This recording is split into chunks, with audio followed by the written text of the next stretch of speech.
মাহে রমজানের কারণে কক্সবাজার সমুদ্র সৈকতে দীর্ঘ এক মাসের মতো বন্ধ ছিল, পর্যটকের আনাগোনা খুবই কম ছিল।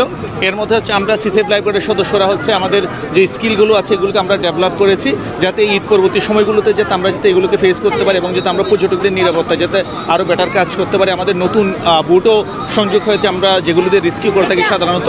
এর পাশাপাশি হচ্ছে ঈদের পর থেকে প্রচুর পরিমাণ পর্যটকের সমাগম হয়েছে। অনেক পর্যটক আমাদের কথা শুনে অনেকে শুনে না, তারপরেও আমরা চেষ্টা করি তাদেরকে নিরাপদে রাখার জন্য।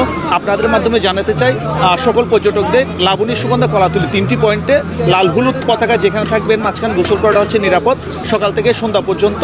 এর মধ্যে হচ্ছে এখানে আমাদের লাইফগার্ড সদস্যরা রয়েছে, এখানে গোসল করা হচ্ছে অনেকটা নিরাপদ।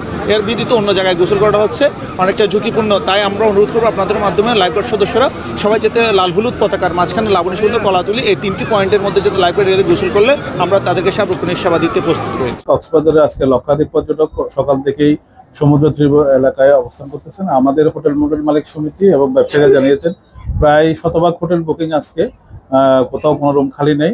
আগত পর্যটকদের প্রতি আমাদের অনুরোধ রইল, আপনারা হোটেল বুকিং দিয়ে কক্সবাজারে আসবেন, অযথা হয়রানি না হওয়ার জন্য আসলেই হোটেল পাবো এই রীতি থেকে পরিহার করে অনলাইনে বুকিং দিয়ে কক্সবাজারে আসবেন।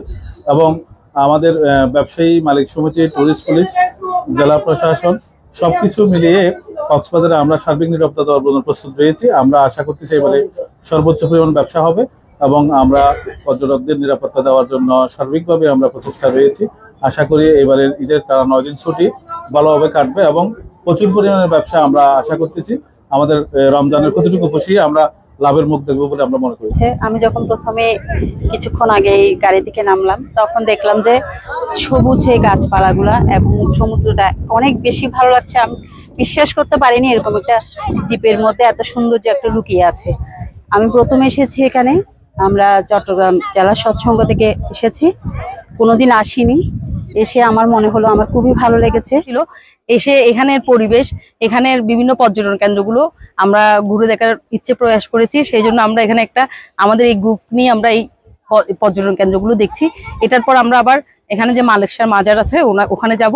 আসলে এই কুতুবদিয়ার মানে যখন আমরা বোট উঠেছি এটার অভিজ্ঞতা এবং মানে যে আনন্দ, এটা আসলে অন্যরকম একটা ফিলিংস ছিল। তো আসলে বাংলাদেশ প্রতিদিনকে ধন্যবাদ যে আমাদের এই সাক্ষাৎকারটা নেওয়ার জন্য। আপনাদেরকে অনেক ধন্যবাদ।